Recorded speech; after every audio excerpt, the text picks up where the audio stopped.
نبی پاک صلی اللہ تعالیٰ علیہ وسلم نا مسجد شریف میں آئے نماز پڑھانے۔ بہت سارے لوگ نا بچپن سے بڑی محبت والے ہوتے ہیں، چھوٹے ہوتے ہی بڑے پیار والے ہوتے ہیں، عشق لگا سی کھیڈاں کھیڈ دی دو۔ چھوٹا سا بچہ حضور مسجد میں آئے نماز پڑھانے تو نبی کریم علیہ السلام نے اپنے نالین مبارک اتارے تو اس بچے نے فٹافٹ اٹھا لیے، اٹھا کے نا پھر اس نے وہ جوتے صاف کیے، صاف کر کے اپنے پاس رکھ لیے۔ حضور نماز پڑھا کے باہر نکلے، چھوٹی سی عمر ہے، اس نے حضور کے سامنے نا وہ یوں کر کے نالین شریف رکھے، کریم رسول نے پہن لیے، حضور مسکرا کے چلے گئے۔ کیسا نصیبوں والا بچہ ہے۔ اگلی صبح پھر حضور نماز کے لیے آئے تو اس نے اسی طرح محبوب نے جوتے اتارے تو اس نے اٹھا لیے، پھر حضور کے جوتوں کو صاف کیا، پھر اپنے پاس سنبھال لیے۔ حضور نے نماز پڑھائی، فراغت کے بعد کریم نکلے تو اس نے پھر اسی طرح جوتے رکھے۔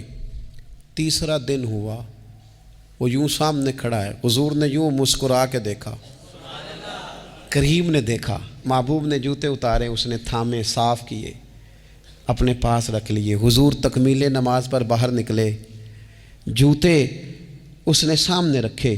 اب حضور نے پوچھا بیٹا کیا نام ہے؟ یعنی حضور نے پوچھا، نبی کریم میں نے سنا ہے وہ بن سنور کر میری عیادت کو آ رہے ہیں۔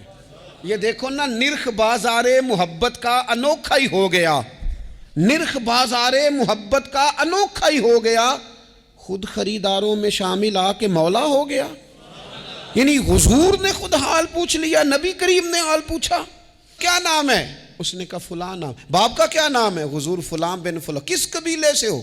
یا رسول اللہ فلانے قبیلے سے۔ فرمایا تمہیں کس نے کہا میرے جوتے اٹھاؤ، صاف کرو، پاس رکھو، جب نکلوں تو دو؟ عرض کرنے لگے حضور کسی نے بھی نہیں کہا، میرا دل کرتا ہے۔